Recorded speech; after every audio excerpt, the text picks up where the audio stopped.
నడవలేక సమ్మగిల్లి నిలసిపోయినావా నడసి నడసి అలసిపోయినావా నడవలేక సమ్మగిల్లి నిలసిపోయినావా ఎంత దూరమైనా అది ఎంత భారమైనా ఎంత దూరమైనా అది ఎంత భారమైనా తెలిసి తెలిసి జారిపోయినావా తెలియరాని చీకటిలో సిగ్గుపడినావా తెలిసి తెలిసి జారిపోయినావా తెలియరాని చీకటిలో సిగ్గుపడినావా ఎంత దూరమైనా అది ఎంత భారమైనా ఎంత దూరమైనా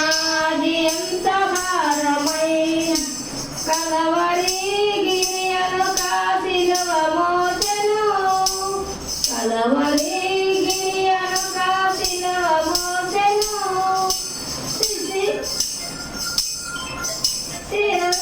చిరంజీవుడేసుని ముందు నడవగా చిరంజీవుడేసుని ముందు నడవగా యేసు వైపు చూడు నీ భారమంత తీరు చేరానికి చేరు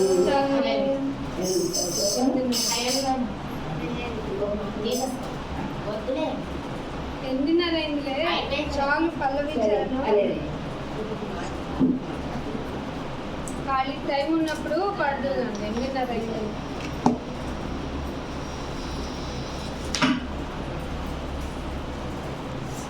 టయానికి వచ్చేసాడు.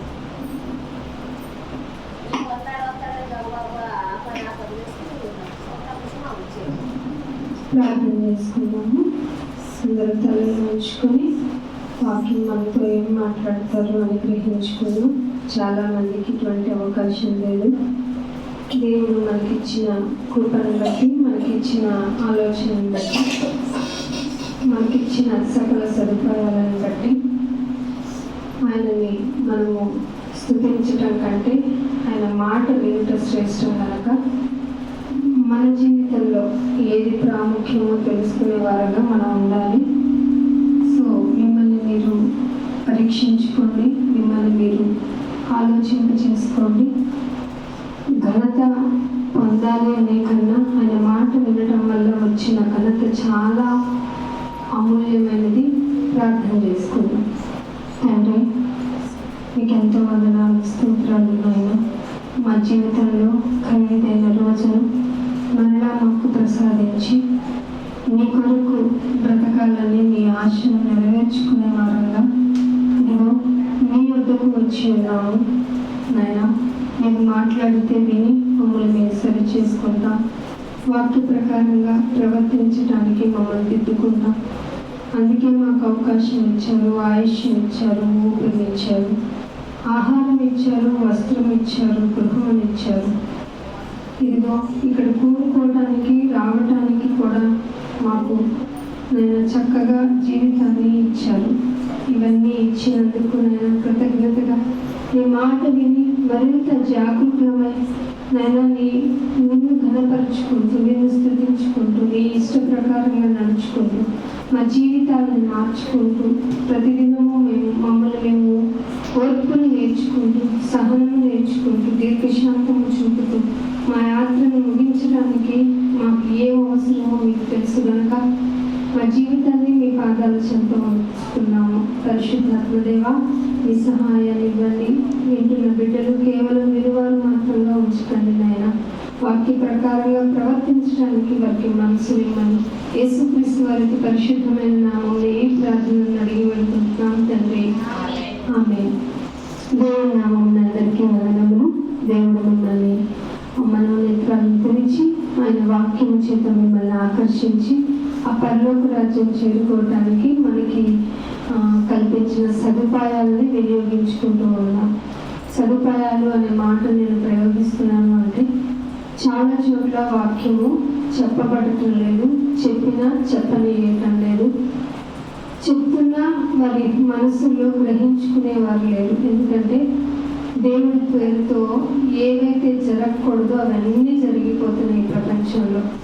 దేవుడు ఏం చెప్పాడో దాని ప్రకారం నడుచుకోవటం ఇష్టం లేని మనిషి నా ఇష్టమైనట్లుగా ఈ లోకంలో బ్రతికి దాన్నే భక్తి అని చెబుతాను అంటున్నాడు. ఏ విషయాన్నైతే దేవుడు వద్దు అన్నాడో మనిషి అదే చేసి శాపాన్ని తెచ్చుకోవడమే కాకుండా మరణాన్ని తెచ్చుకున్నాడు. మన జీవితము మనిషి అనుకునేంత సులువుగా సాగేది కాదు. ఎలా అయితే మనిషి తన ఊహల ప్రకారం ఆలోచనల ప్రకారం నా యొక్క షెడ్యూల్ ఇదో ఈ విధంగా బ్రతికేస్తాను అని అనుకున్నాడు, ఖచ్చితంగా అలా జరగదు. లోకస్తులు కూడా అదే అంటారు, జీవితం అంటే మామూలు విషయం కాదు, సముద్రాన్నైనా ఏదొచ్చు కానీ సంసార జీవితాన్ని ఏదలేమో అంటున్నారు. అసలు జీవితాన్ని ఏదలేము, సంసార జీవితం కాదు. ఎందుకు అంటే ఆ జీవితంలో దేవుడు లేకపోతే రోజు రోజుకి మీ యాత్ర భారభరితంగా ఉంటుంది, అంతకు మించి వైరాగ్యంగా ఉంటుంది, లేదంటే వేరే ఆలోచనతో పెడదోవ పెట్టే విధంగా ఉంటుంది. ఈరోజు వార్తల్లో చూసాను, ఒక భార్య తన భర్త నల్లగా ఉన్నాడని. రీజన్ ఏంటి? భర్త నల్లగా ఉన్నాడంట. ఈ రీజన్తో చంపేయటమా? చంపేసి ఎవరు గమనించుకోలేనంత, గుర్తుపట్టలేనంత బాగా ఏడుస్తుంది ఆవిడ. పోలీసులు కూడా పక్కన చుట్టూ ఉన్న బంధువులు కూడా ఆవిడ ఓదార్చడానికి వాళ్ళు కన్నీళ్లు పెట్టుకుంటూ ఆవిడని ఆపుతున్నారంటే ఎవరికి ఆస్కారం? వాళ్ళు సినీ యాక్టర్స్ కాదు, చంపేసి అసలు బతుకునివ్వలేని మనం ఎలా చంపగలం? మనకి హాని చేసే వాడైనా సరే, మనని హాని చేసి మనల్ని చంపాలి అనుకునేవాడు దేవుడు ఆజ్ఞ లేనిది ఏం చేయలేదు. అందుకే ఆయన అన్నాడు, నీ తల వెంట్రుకలు ఏంటో నీకు తెలుసా అని అడిగాడు. అన్నాడా లేదు? మనకు తెలియదు. ఆయన ఏమన్నా నీ తల వెంట్రుకలు నేను కౌంట్ చేసి చెప్పగలను. ఎందుకంటే ఆయన కదా సృష్టించింది, ఆయన కదా మనల్ని బ్రతికిస్తుంది. నీలో ఒక ముళ్ళు పెట్టైనా సరే నేను నడిపించుకుంటా, నాకు అవసరం నువ్వు భూమి మీద అనుకుంటే నీకు ముళ్ళు పెట్టైనా. అంటే ముళ్ళు ఎందుకు పెట్టావయ్యా అంటే పౌలు గారు చెప్పుకున్న సమాధానం ఏంటంటే, నేను గర్వపడకుండా అపోస్తులలో ఎవ్వరికీ ఇవ్వలేనటువంటి తలాంతం ఇచ్చాడు. ఎన్ని పత్రికలు రాశారు, ఎంత బాగా రాశారు. జీవితం ఒక హై ప్రొఫైల్. ఆ టైంలోనే తన గుర్రాలు మీద ఎక్కి తిరిగేంత క్యాపబిలిటీ కలిగిన పర్సన్ అయ్యింది. ఒక మనిషిని చంపేయటానికి ఇతని దగ్గర నుంచి అధికారం తెచ్చుకునేంత అధికారం నుంచి ఒక మనిషిని కాళ్ళు పట్టుకో మిమ్మల్ని వదిలేస్తాను అన్నా కూడా నా దేవుడి నిమిత్తం నేను బ్రతికి ఆయన మాటనే చెప్తాను, ఆయన కొరకే బ్రతుకుతాము అని చెప్పిన పౌలు గారి యొక్క చివరి దశ తలుచుకుంటే చాలా భయం వేస్తుంది, బాధేస్తుంది, జాలి కలుగుతుంది. వృద్ధాప్యంలోనికి వచ్చిన తర్వాత ఆయన చెప్తున్న మాటలను భరించలేని కొన్ని మానవ మృగాలు, దేవుడి ముసుగులో దేవుడి భక్తి చేస్తున్నాం అనుకుంటున్నటువంటి మానవ మృగాలు తల నరికి వేశారు. సో భక్తి సాగిస్తున్నప్పుడు మీ భక్తి విధానం దేవునికి ఇష్టమైతే మీకు కొంచెం ఇబ్బందికర పరిస్థితులు ఎదురవుతాయి. అవి ఎవరి కోసమో కాదు, మన కోసమే, మనం గట్టిగా నిలబడటానికి. అంతే కదా. బంగారాన్ని కొడితే ఒక ఆకృతి వస్తుందా? కొట్టకుండా దాన్ని ముద్దు చేస్తూ బాగున్నావు అమ్మాని ఆ శుద్ధని, బంగారం శుద్ధని తడితే వస్తుందా? కొట్టి కదా. సో మనం కూడా అలాగే ఉంటాం. ఇవి వినటానికి కొంచెం చేదుగా ఉన్న నిజం ఇదే. సో మీరేం ఆలోచించాలి అంటే సామెతల గ్రంథము 28వ అధ్యాయం తీయండి. సామెతల గ్రంథము 28వ అధ్యాయము 14వ వచనం చూసుకున్నాం. 14వ వచనం, నిత్యము భయము కలిగి ప్రవర్తించువాడు ధన్యుడు. ఎప్పుడంట? గుడికి వచ్చినప్పుడే భక్తి. చాలా మంది రాలేదంటే అర్థం ఏంటో తెలుసా? వాళ్ళకి నిత్యము భయం లేదు. పాస్టర్ గారి భయం, ఇంకొక అక్క భయం, లేదంటే ఆదివారం భయం. ఈ భయాలుంటే వచ్చేస్తారు అకేషనల్గా. వీళ్ళేరా మేము రాకపోయినా అడిగేది ఎవరు. సో అలాంటి వాళ్ళ భక్తిని దేవుడు కోరుకోడు. దేవుడు ఇది ఆజ్ఞ తెలుసా, ఏం కలిగి ఉండాలంట, నిత్యము భయం కలిగి ఉండాలి. వింటున్నాను నాయన, నాకు ఫుడ్ పెట్టావు ఎందుకు, నేను నీ కొరకు బ్రతకాలన్నా, నేనేంటి తిరిగి ఆడటానికి వేస్తున్నాను ఈ లోకంలో, నీ కొరకు బ్రతకాలి నేను అని ఆలోచించుకోవాలంట. పైగా హృదయమును కఠినపరుచుకుని వాడు, ఎంత చెప్పిన మనుషులండి మీరు చూడండి, బోధిస్తున్న మాకు ఒక్కొక్కళ్ళు విచిత్రంగా ఎదురవుతూ ఉంటారు. మారచ్చు కదా అంటే మేము ఏర్పరచబడిన వారి గ్రూపులో లేవు, మేము మారాల్సిన అవసరం లేదంటున్నారు. అలా అనుకుంటే దేవుడే చెప్పాడు అంతటా అందరూ పాపం చేశారు, ఈ పాపం చేశారు కాబట్టి ఆ గుంపులో ఉన్నాము అంటున్నారు. ఈయనకి ఎట్లా తెలిసిందబ్బా? అయ్యో అంతటా అందరూ పాపం చేసినందుకే కదా కుమారుడు వచ్చాడు, మనకి సెకండ్ ఛాన్స్ వచ్చింది, అది పట్టలేదా మైండ్లో? కాదంట, అందరూ అంతటా పాపం చేశారు కాబట్టి గుంపులో వాళ్ళని మేము అంటున్నారు. అసలు ఏంటి మనుషులు ఎంత మూర్ఖంగా తయారయ్యారంటే హృదయమును కఠినపరుచుకుంటున్నారు. చూసారు, వాడు కీడులో పడిపోతాడు. ఇంతకంటే ఏముంది, బైబిల్ వన్ వర్డ్ ఆన్సర్ ఇవ్వడంలో తెప్పనమాట. బైబిల్ తప్ప ఇది ఒక పెద్ద జీవితకాలపు పారాగ్రాఫ్. ఆ పారాగ్రాఫ్ ని వన్ వర్డ్ లైన్ లో చెప్పింది ఏంటో తెలుసా బైబిల్? బాబు ఆదివారం భక్తుల్లా ఉండకండి, శుక్రవారం భక్తుల్లా ఉండకండి, పాస్టర్ గారు భక్తుల్లాగా ఉండకండి, ఇంకొకరు ఫ్యాన్స్ భక్తుల్లాగా ఉండకండి, మీరు నిత్యము నా భయం కలిగి ఉండాలి. బైబిల్ ఏం చెప్పింది? నిత్యము నా భయం. వంట చేసుకుంటున్నానా, బట్టలు వాష్ చేసుకుంటానా, అయినా సరే నిద్రపోతున్నావా, నిద్రలో చిన్న మెలకు వచ్చిన నాయన సుఖమైన నిద్రనిచ్చావు, లేదంటే కలత నిద్రనిస్తున్నావు, నన్ను మేల్కొని ఉండమని నన్ను ఇంకా భక్తురాలను చేయమనా, నా పిల్లల గురించి విజ్ఞాపన చేయమనా, వాళ్ళ యొక్క భవిష్యత్తు గురించి నేను మరింత స్ట్రిక్ట్గా నీ ఎదుట మోకాళ్ళు ఉండమనా? ఇవన్నీ చేయాలి అంటే అది ధ్యానమే కదా. అదే అంటున్నాడు బైబిల్, నిత్యము భయం ఉందా? నీ కుటుంబం గురించి, నీ గురించి ఆలోచించే నువ్వు అసలు ఆయన గురించి భయాన్ని కలిగి ఉంటే, ఆయన ఏం చేస్తాడంట, ఆ విధంగా ఉన్న నీ ప్రవర్తన చూసి ధన్యుడు అంటే బ్లెస్ చేస్తాడు. ఆయన నిన్ను బ్లెస్ చేస్తాడు అంటే ఆశీర్వదిస్తాడు. ఈ మాటలు విన్నవాడు, ఆ హృదయాన్ని కఠినంగా చేసుకున్నవాడు కంపల్సరీ కీడుని చూస్తాడు. దీనిలో దేవుడు తప్పేమన్నా ఉందా చెప్పండి? అయినా కానీ యోబు గారు ఏమన్నాడు, దేవుని చేత మేలునే అనుభవిస్తామా, కీడును అనుభవించగమా? ఇలాంటి భక్తులు ఎవరన్నా చూపించండి. దేవుడు నాకు అన్యాయం చేశాడు, దేవుడు నా ప్రార్థన వినటం లేదు, దేవుడు మమ్మల్ని ఎందుకో చిన్న చూపు చూశాడు, ఇలాంటి మాటలు వస్తాయి. అసలు మన ప్రవర్తన బాగోలేదంట. ఆయన దృష్టిలో ప్రవర్తనే కదా కోరుకుంటున్నావు. నా ప్రవర్తన బాగుంటే నిన్ను ఈజీగా స్వస్థపరుస్తాను, నడిపిస్తాను, ఎముకలకు సత్తునిస్తాను అన్న మాటని ఏమిటి బైబిల్ చెప్పినంత క్లారిటీగా ఎక్కడ ఏమి చెప్పబడదు. అందుకే ఇంకొక మాట చూపిస్తాను చూడండి. లూకాసు వార్త 24వ అధ్యాయము, లూకాసు వార్త 24వ అధ్యాయము 32వ వచనం. అప్పుడు వారు ఆయన త్రోవలో మనతో మాట్లాడుచు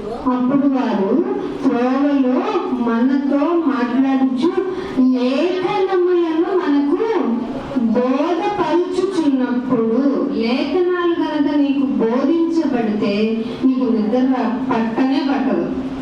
లేఖనములను మనకు బోధపరుస్తున్నప్పుడు మన హృదయము మనలో ఏమవ్వాలి? వాక్యము కనుక నీకు అర్థమైతే, వాక్యము ద్వారా దేవుని యొక్క మనసు కనుక నీకు అర్థమైతే, ఆ వాక్యము ద్వారా దేవుడు ఏం కోరుకుంటున్నాడో నీకు తెలిస్తే నీకు నిద్ర పట్టదు, నీ హృదయం నీలో మండుతుంది. యేసుప్రభు వారితో వాళ్ళు ఎవరు నడుచుకుంటూ వెళ్తున్నారు కదా, వాళ్ళు భోజనానికి కూర్చున్నప్పుడు, రొట్టెలు ఇచ్చినప్పుడు పైనంతా నీకు తెలుసు కదా, సాయంకాలం వచ్చింది, ప్రొద్దుగుంకినప్పుడు వాళ్ళు ఆయనతో మనమని బలవంతం చేశారంట. ఎవరు? తాము వెళ్ళుచున్న గ్రామము వచ్చినప్పుడు అని ఒక మాట ఉంటుంది. అంటే యేసుప్రభు తిరిగి లేచిన తర్వాత సందర్భం ఇది. ఇంటికి చదవండి. ఈయన యేసుప్రభు వారు వారితో ఉన్నప్పుడట ఏం చెప్పాడట? త్రోవలో మనతో మాట్లాడిన వ్యక్తి ఏం చెప్పాడు? ఏంటక్క విశేషాలు, ఇంటి పక్కన ఎలా ఉన్నారు, ఏంటన్నా విశేషాలు, ఎన్ని బిల్డింగ్లు కట్టావు, ఎన్ని పొలాలు కట్టావు, ఇవి మాట్లాడలేదంట. లేఖనములు బోధ చేశాడంట. మీరు కూడా నిజంగా దైవ భక్తులైతే దేవుని యొక్క మాటను పంచుకోండి అంతే, ఇంకేమొద్దు ఎవరితోనూ. లోకపరమైన మాటలు పెంచాలనుకో, ఏంటి నువ్వు దేవుడి గుడికి వెళ్తున్నా ఇల్లు కట్టుకోలేకపోయా, దేవుడి గుడికి వెళ్తున్నా దేవుడు నిన్ను ఆశీర్వదించలేదు, ఇవి వస్తాయి. ఎందుకంటే లోకస్తులు అలాగే అడుగుతారు. కానీ నువ్వు ఎవరితో మాట్లాడినా లేఖనాలు గనక నువ్వు బోధించినా, ఆ లేఖనాలు చెప్తున్న బోధ విన్నా నీ హృదయం ఏమవుతుంది? మండుతూ ఉంటది. ఏ విధంగా మండుతుంది? ఇంకా చాలా జాగ్రత్తగా ఉండాలి నేను దేవుల్లో, ఇంకా చాలా బాగా నన్ను నేను సరిదిద్దుకోవాలి, ఇదిగో ఈ మాటలన్నీ నేను దాచుకోకూడదు, ఎలాగైనా దేవుని మాటలు ఎవరితోనైనా పంచుకోవాలి.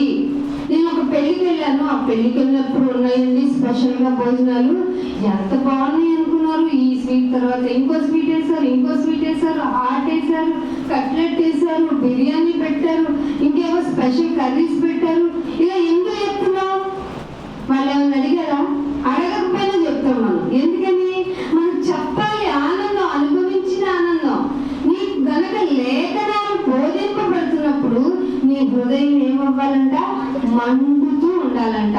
మండుతూ ఉన్నప్పుడు ఎలాగైనా ఈ మాటల్ని ఎవరికొకరికి చెప్పాల్సిందే, ఎలాగైనా ఈ మాటల్ని నేను నా హృదయంలో ఎవరితో ఒకళ్ళు పంచుకోవాల్సిందే అని ఆలోచిస్తూ ఉంటామంట.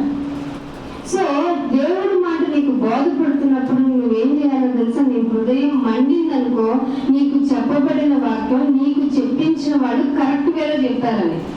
ఏం లేదు, ఎందుకు వచ్చాను, ఎందుకు వెళ్తున్నాను నాకు తెలియట్లేదు, అంత అసంతృప్తిగా ఉంది, నా జీవితం ఏంటో ప్రశ్నార్థకంగా ఉందంటే అయితే నువ్వన్నా డూప్లికేట్ అయి ఉండాలి, ఇక్కడ ఉంచిన వాళ్ళైనా వేషధారులు అయి ఉండాలి. లేకపోతే వాళ్ళకు కూడా ఏం తెలియకపోయినా సాతాను చేత వచ్చేసి ఇక్కడ బోధించేవారైనా అయి ఉండాలి. దేవుని మాట మీకు చెప్తున్నారు అంటే మీ హృదయం కదలాలి. కదలాలి కాదు, మండాలి.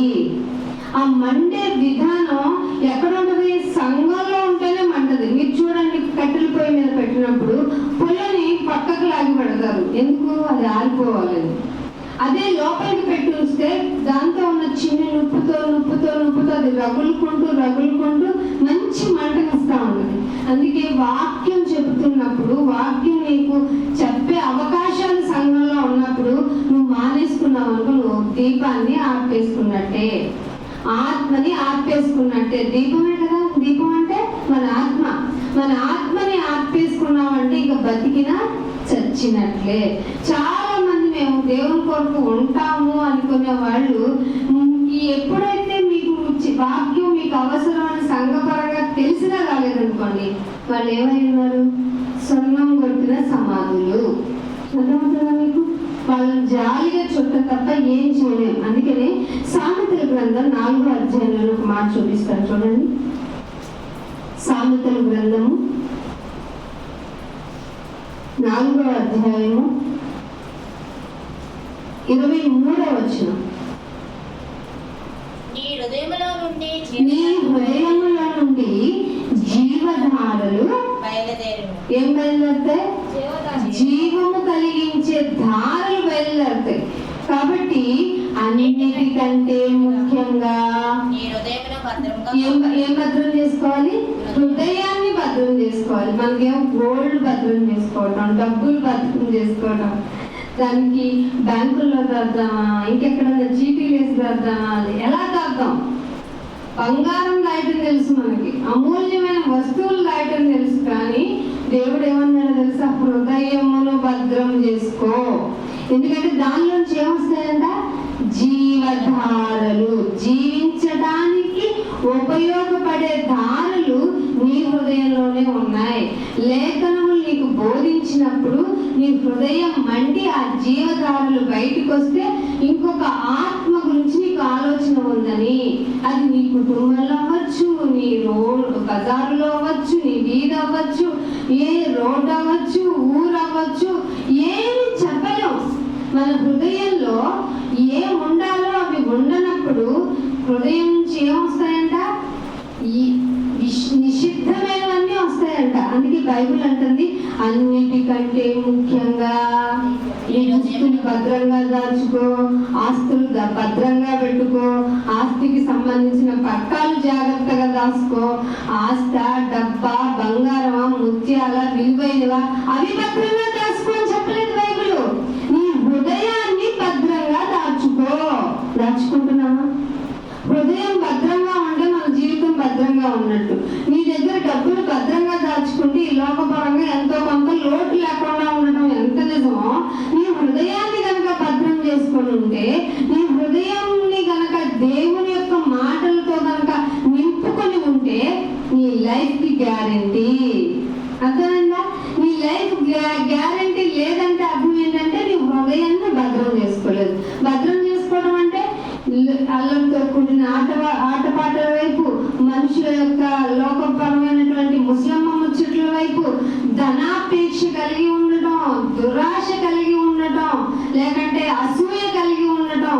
అయ్యో ఎన్ని చెప్పింది శరీర యొక్క లక్షణాలని చెప్పి బైబిల్ గలతీ పత్రికలో చెప్పింది కదా. మీరు ఇంటికి చదవండి. అన్ని అవలక్షణాలు మనలోకి వచ్చిన తర్వాత దేవుడు మనల్ని రాణిస్తారా? రానివ్వరు. అందుకే అన్నిటికంటే ముఖ్యంగా నీ హృదయాన్ని జాగ్రత్తగా కాపాడుకో. లేచి పొద్దున్నే మనం చేయాల్సింది ఇల్లును భద్రంగా ఉంచుకున్నామని కాదు. హృదయం భద్రంగా ఉంటే ఆటోమేటిక్గా మిగతావన్నీ భద్రతలోకి వచ్చేస్తాయి. అందుకే సాతాను ఏమనింది? యోగుకి ఏమేసావు ఆయన నువ్వు? ఎందుకని? హృదయం బాగుంది కాబట్టి కంచి వేశాడు ఆయన. బాగోకపోతే ఆయనకి అక్కడేం పని? హృదయం యొక్క తలుపు నుండి తట్టి వెళ్ళిపోతాడు ఆయన. హృదయం కంచి వేసావు నువ్వు, నేను ఎలా పోయేది అని అడుగుతుంది సాతాను. నీ హృదయం భద్రంగా ఉంటే నిన్ను టచ్ చేయదు, నీ ఫ్యామిలీని అసలు టచ్ చేయదు అది. అందుకే ఒక చోట అన్నాడు, గద్దించండి సాతాన్ని, మామూలుగా దాన్ని ట్యాంపర్ చేయకండి, గద్దించండి, అది పారిపోతుంది, అది పిరికిది, కాకపోతే డంబంగా మాట్లాడుతూ ఉంటుందని చెప్పింది. సో మీరు లోకస్తులతో మాట్లాడేటప్పుడు కానీ, లోకపరమైన విషయాల్లో మీరు మింగిలవ్వాల్సిన పరిస్థితి వచ్చినా కానీ మీరు ఏం చేయాలి అంటే, మీరు మీ హృదయం ఎలా స్పందిస్తుంది అర్థమవుతుందా? హృదయం ఎలా స్పందిస్తుంది? ఇంట్లోనే మెయిన్ అండి, మనం ఒంటరిగా ఉన్నప్పుడు మన హృదయం ఆలోచించే విధానాన్ని మనం పట్టుకోవాలి. ఆలోచిస్తున్నప్పుడు సడన్ గా నేను ఇప్పుడు దేని గురించి ఆలోచిస్తున్నాను, ఏంటి ఈ లోకపరమైనవా నేను ఆలోచిస్తున్నాను, ఇట్లాంటి ఘోరమైనవా నేను ఆలోచిస్తున్నాను పరీక్షించుకొని, అయ్యో ఇంకా వాటి గురించి ఆలోచించుకోకూడదు, అసలు నేను బతికి ఉన్నాను అంటే కారణమైన ఆ దేవాది దేవునికి ఎల్లప్పుడూ కృతజ్ఞురాలై ఉండాలి. ఇప్పుడు ఒకవేళ ఏదైనా ఇబ్బందిని నేను ఎదుర్కొంటున్నానంటే అది డబ్బు పరంగా, ఆరోగ్యం పరంగా, ఇంకా అవసరతల పరంగా, అపనిందల పరంగా, అసూయల పరంగా, ఇలా ఎన్నో ఇబ్బందులు మనం ఎదుర్కొంటూనే ఉంటాం. సో అటువంటి పరిస్థితుల్లో స్థిరమైన మనసు నాకు కలిగించుతాం. 119లో అంటాడు కదా, మీరు ఇంటికి చదవండి, 119వ కీర్తనలో ఆయన అంటాడు స్థిరమైన మనసును. 51లో కూడా అంటాడు కీర్తనలో, నాయన నేను ఎటు తప్పిపోకూడదు నాయన, నీ యందు ఉండేలాగా నాకు స్థిరమైన మనసునివ్వండి నాయన. ఇలా ప్రార్థన చేసుకున్నాం ఎప్పుడన్నా?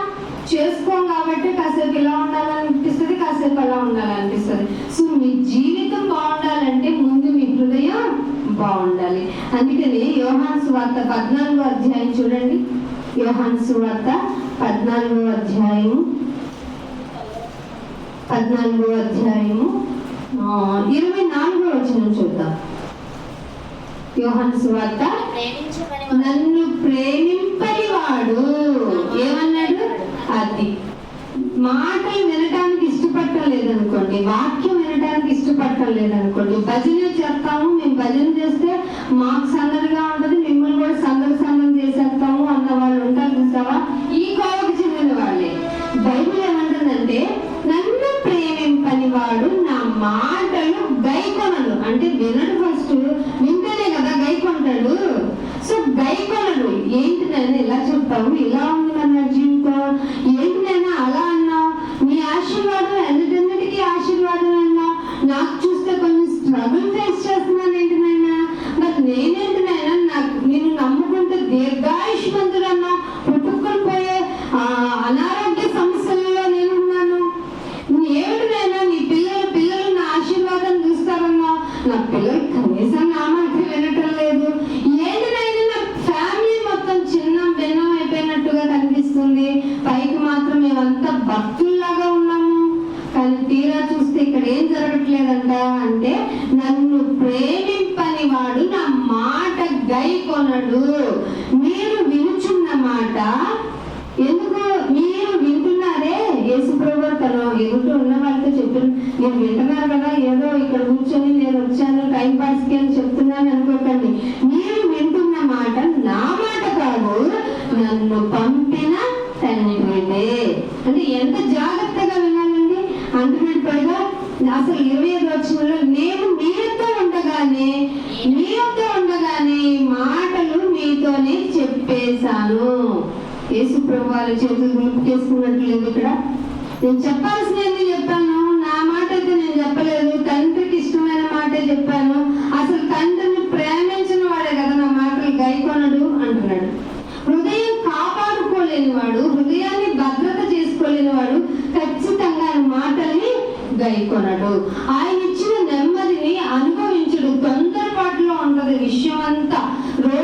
ఈ రోజంతా తొందరలోనే ఉన్నాను, ఈ రోజంతా ఎంతో స్ట్రగుల్ ఫేస్ చేశాను అని ఎందుకు అనిపిస్తుంది అంటే హృదయంలో ఏదో వచ్చి చేరిపోయింది కదా, ఏదో చేదైన వేరు.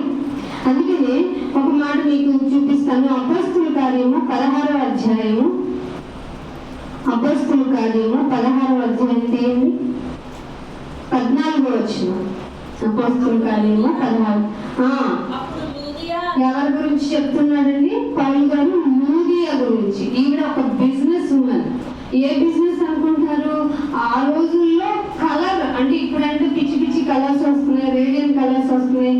ఊదా రంగు అనేది ఒక స్పెషల్ గా నత్తలు ఉంటాయి, బూడిద కలర్ లో ఉండే ఆ నత్తల పెంకుల్ని పౌడర్ చేసి ఎండబెట్టి మళ్ళీ ఫిల్టర్ చేసి దానికి ఏదో ఏజెంట్ కలిపితే అది బట్టలకి అతుక్కునే విధంగా ఉంటది. ఆ రోజుల్లో పౌడరే చాలా ఖరీదు.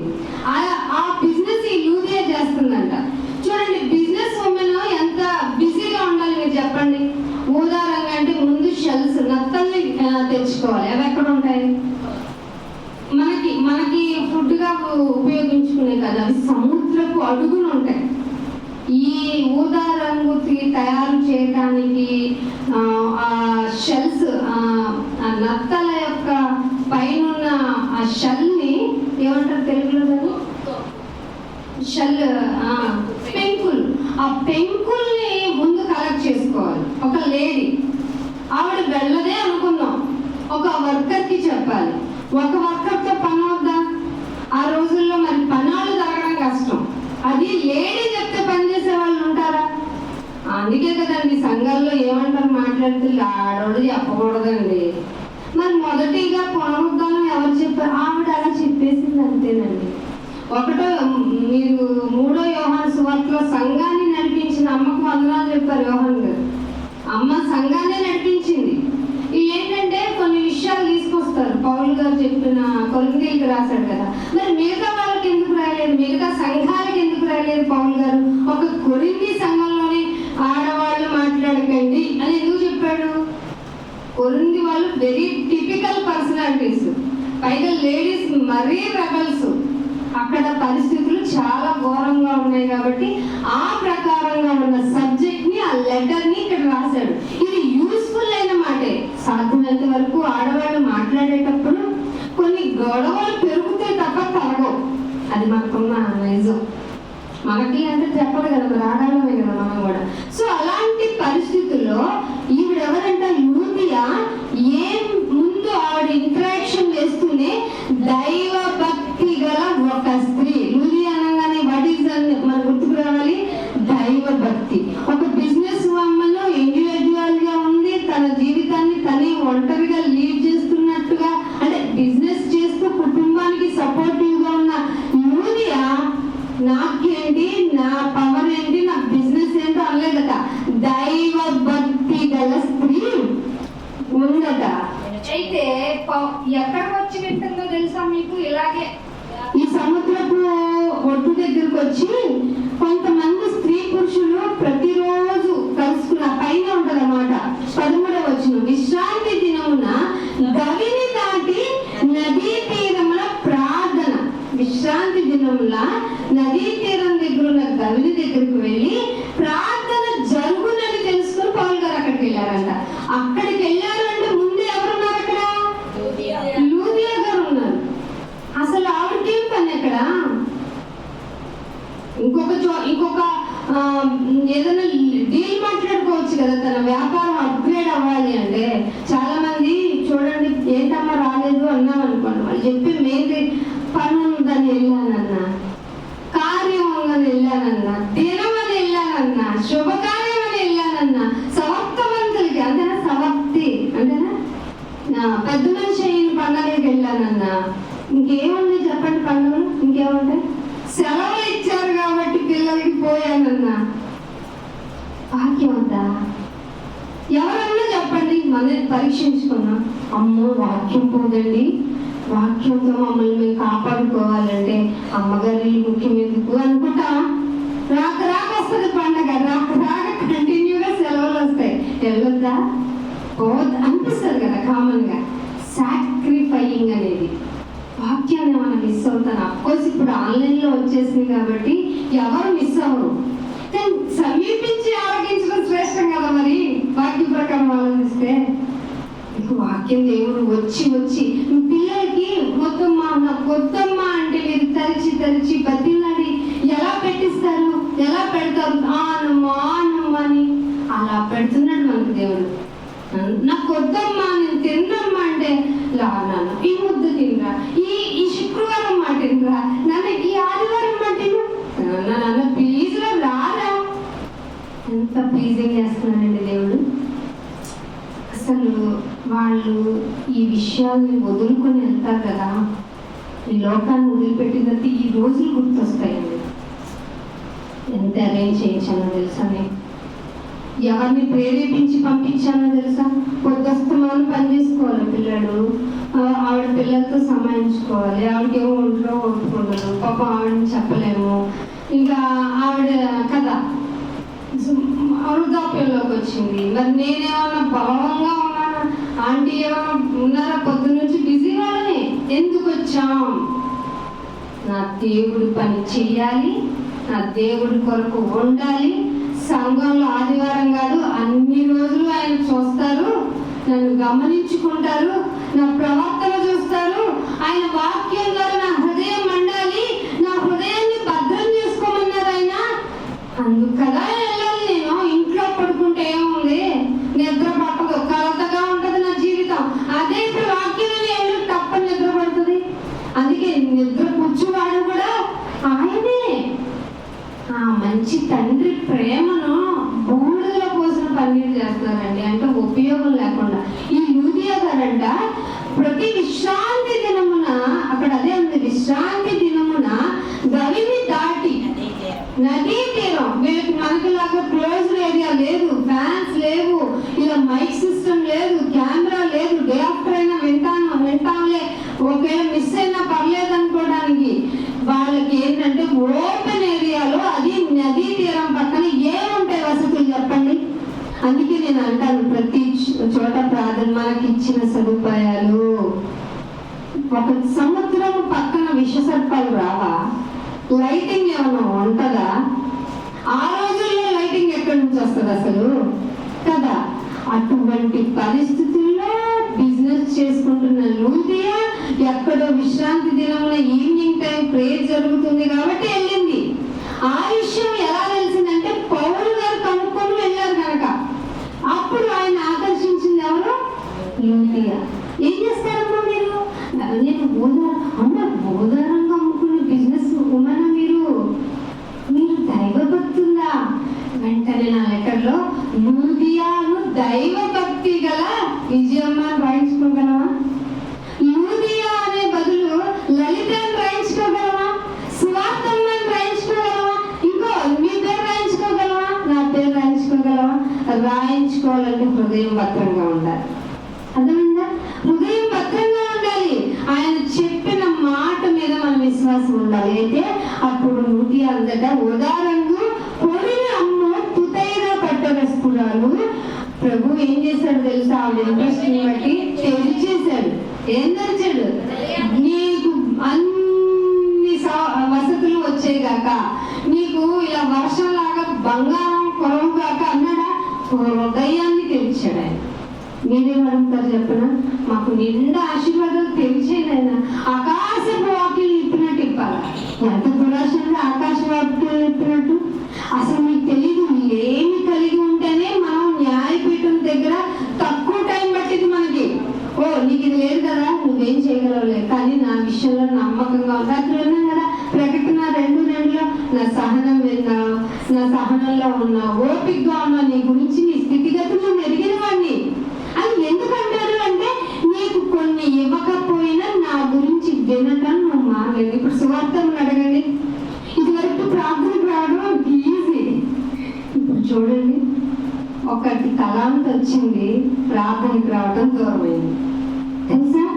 అది ఆవిడ పర్సనల్ గా ఫేస్ చేస్తున్నారు. అఫ్కోర్స్ ఆశీర్వదింపబడ్డారు, కానీ ఆరాధించుకోవడానికి క్రయాన్ని చెల్లించాల్సి వస్తుంది. దూరంగా ఉంది. మా సార్ కూడా అంత ఇబ్బంది పడుతున్నారు. టూర్లు పడుతూ ఉంటాయి కదా, వచ్చేయాలి వచ్చేయాలి వచ్చేయాలి అనుకున్నప్పుడు ఆదివారం ఇక్కడికి వచ్చి కూర్చోవడానికి కొంత క్రయం చెల్లించాల్సి వస్తుంది.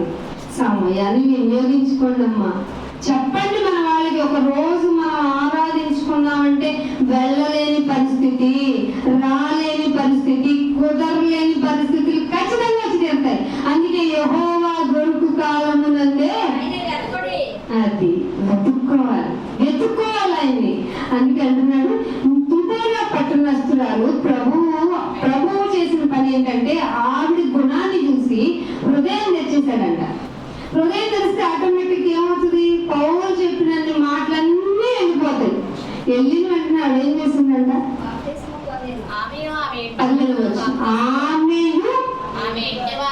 ఎట్ ఏ టైం అంటే ఎట్లా లీడ్ చేసిందండి ఫ్యామిలీని. అసలు ఫ్యామిలీని, ఒక స్త్రీ గురించి మాట్లాడుకుందాం, ఎలా లీడ్ చేసి ఉంటది. ఒకేసారి బాప్తిసం తీసేసుకో, హృదయం వస్తుంది. అప్పటిదాకా కామన్ గా దైవ భక్తి ఉంది కాబట్టి ప్రార్థనలో కూర్చుంటున్నారు. పౌలు గారిని పంపించేశాడు అక్కడికి. పౌలు గారి మాటలు మామూలుగా ఉండవు. ఇందాక విన్నాం కదా, హృదయం మండేలాగా ఉంటాయి. ఆయన బోధనలు కనుక మనకు వినపడితే మండింది, హృదయం తెరవబడింది. ఆమె ఇంటి వారు బాప్తిస్మం పొందిన తర్వాత కొంత సమయం గడిచిందని అర్థం. అయితే ఆవిడ పౌలు గారితో ఒక మాట అందంట. మీరు అనుకుంటారు దేనికైనా సమయం ఉండదు, ఏదో జరిగింది, ఎందుకు ఇలా జరిగిందో అనుకుంటారు. కానీ ఇక్కడ ఆవిడ అడిగిందంట, నేను ప్రభువునందు విశ్వాసం గలదానని మీరు ఎంచితే. పౌలు గారికి కోర్టులో బాలేస్తుంది. నాకు విశ్వాసం ఉంది ఎవరి మీద? ప్రభు మీద.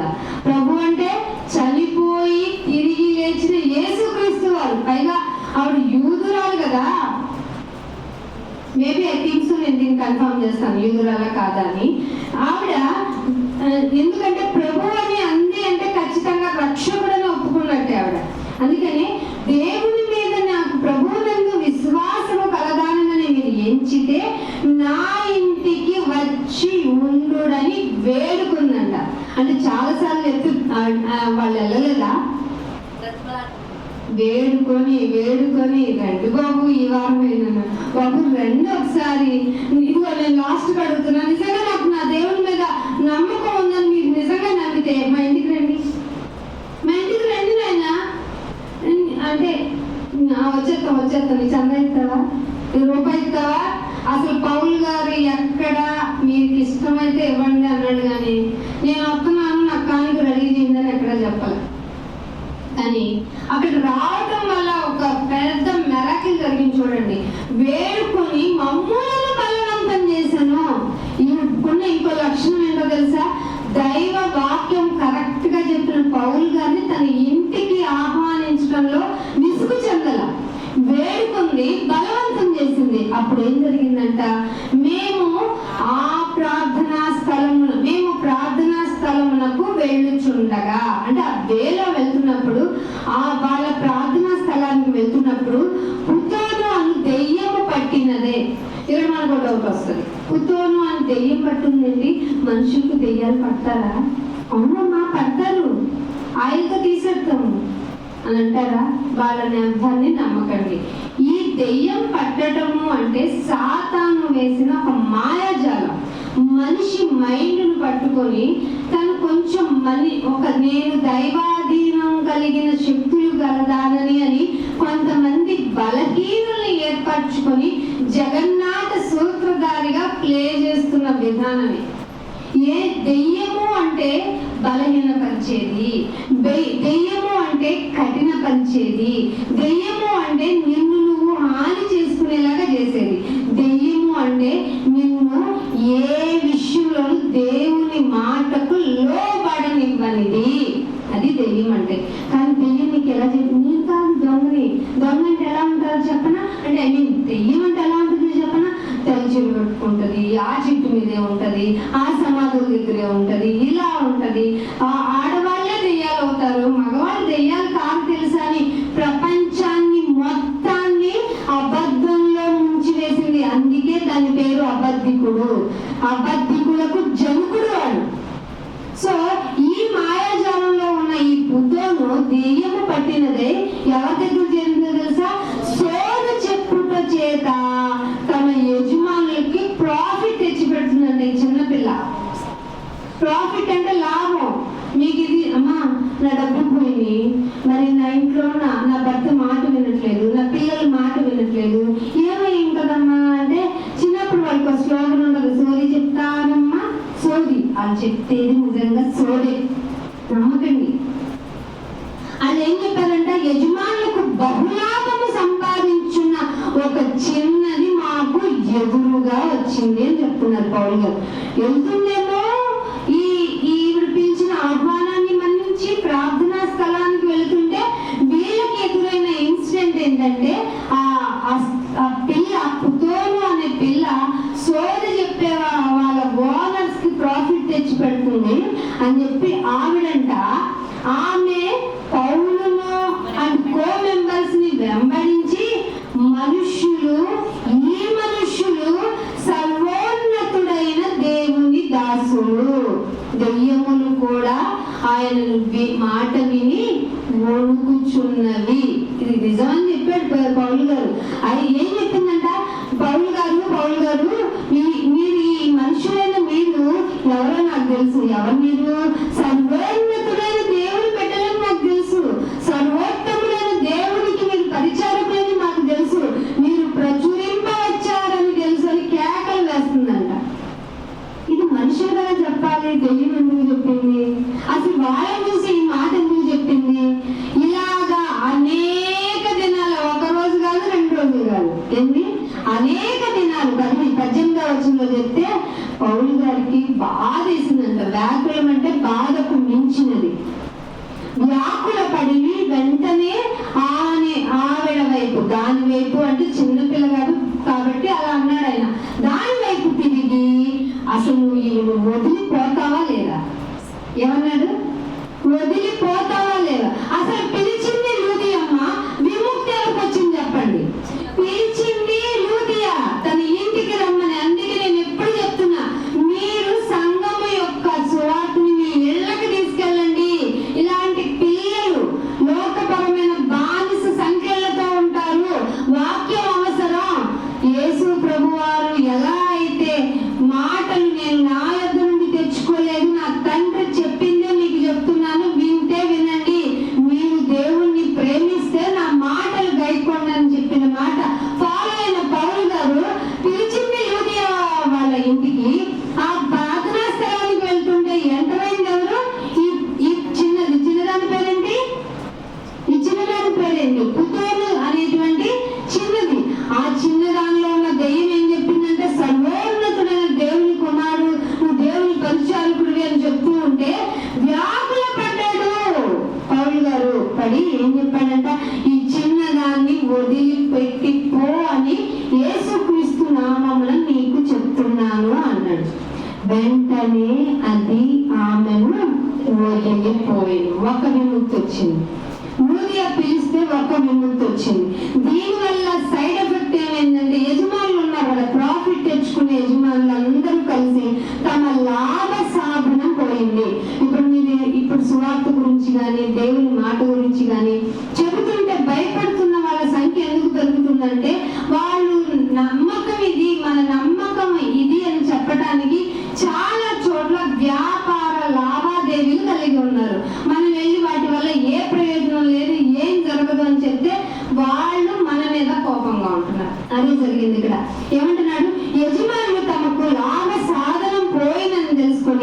పౌలు గారిని శీల గారిని పట్టుకొని గ్రామస్తుల చావిడిలోనికి అధికారుల యొద్దకు ఈడ్చుకుని పోయారంట.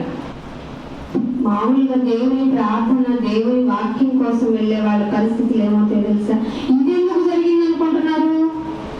ఈ నేరం ఎందుకు జరిగింది అనుకుంటున్నారు? 21వ వచనంలో ఆ జైల్లో తీసుకెళ్ళేయటం వల్ల 21వ వచనంలో ఉంది, రోమీల మీద మనము అంగీకరించుటకైనను చేయుటకైనను కూడని ఆచారాలను వీళ్ళు ప్రచురిస్తున్నారు కదా. మన పట్టణం అంతా ఏం చేస్తున్నారు? వీళ్ళు గలిబిలి చేస్తున్నారు కదా. అప్పుడు వీళ్ళని బెత్తంతో కొట్టాలి అని చెప్పారు. కొట్టి 23వ వచనంలో చూడండి, చెరసాలలో వేసి పిలిచిందేమో లోరియమ్మ, బాగుపడిందేమో పుతోను, మళ్ళీ దీని గురించి కోపం వచ్చిందేమో యజమానికి, గ్రామస్తులకి, లాభం పోగొట్టుకున్న వాళ్ళకి తీసుకెళ్లి పౌలు గారు చెరసాలలో వేసి భద్రంగా కాయమని ఆ చెరసాల నాయకునికి అప్పగించారు. అయితే చెరసాలలో ఇంటికి వెళ్ళి చదవండి, 22వ వచనంలో మాట ఉంటుంది. 27వ వచనంలో చెరసాల నాయకుడు మేల్కొన్నాడు, చెరసాల తలుపులన్నీ తెరిచి ఉన్నాయి. దానివల్ల ఏం జరిగిందంటే ఖైదీలు అందరూ పారిపోయిన వాళ్ళలో పౌలు చేయబడి ఉంటాడు. వీళ్ళు అసలే భద్రంగా కాపాడుకోమన్నారు. ఇక నా వల్ల కాదు, నా ఉద్యోగం పోయిందంటే ఇక వీళ్ళని చంపేస్తారు అనుకున్నాడంట. మీరు చూడండి ఇక్కడ చెప్తున్నాడు, అప్పుడు పౌలు అయ్యో బాబు నీకు నీవేమి హాని చేసుకో, మాకు మేమందరం ఇక్కడే ఉన్నాం.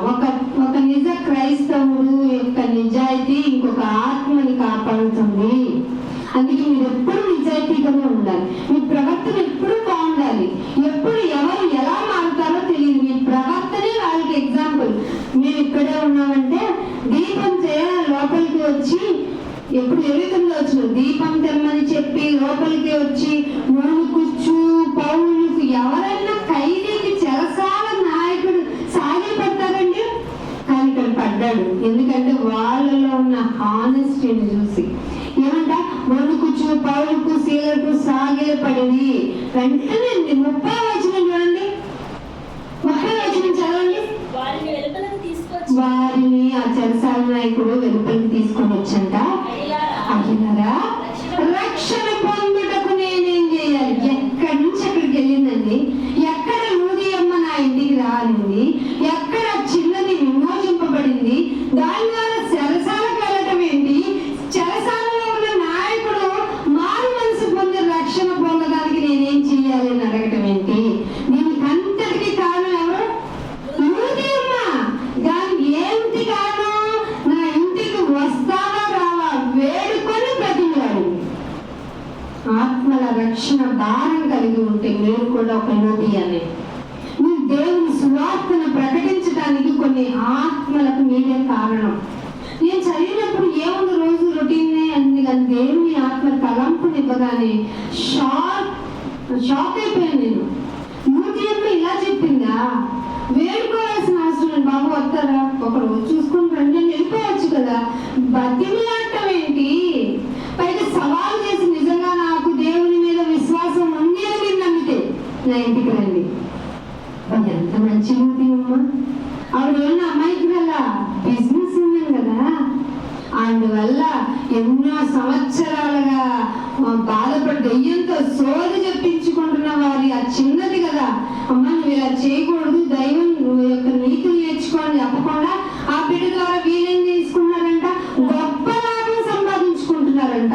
అలాంటి సంఖ్యల నుండి చిన్నదాన్ని విడిపించడానికి అక్కడి నుంచి వీళ్ళ ద్వారా నేరం మోపబడి, ఇక్కడ పౌలు గారి యొక్క మానసిక పరిస్థితిని కూడా మనం గమనించాలి. మేమేదో అమ్మాయి పిలిచింది విశ్వాసరాల గుడికి ప్రార్థనా మందిరానికి వెళ్ళాం, అక్కడికి వెళ్తే ఆవిడ విముక్తి చెందాం, మా బాధ్యత మేము పడుతుంటే మాకెందుకు వచ్చిన గొడవలు అయినా మాకేంటి ఇలాంటి పని పెట్టామన్నాడా? మేము ఎక్కడికి పోలేదు, మాకు ఇవన్నీ కామనే, రా చెరసాల నాయకుడా వచ్చే మేము ఇక్కడే ఉన్నాం, నీకేం హాని చేసుకోకు అనగానే ఎంతగా మాట్లాడుతున్నాడండి.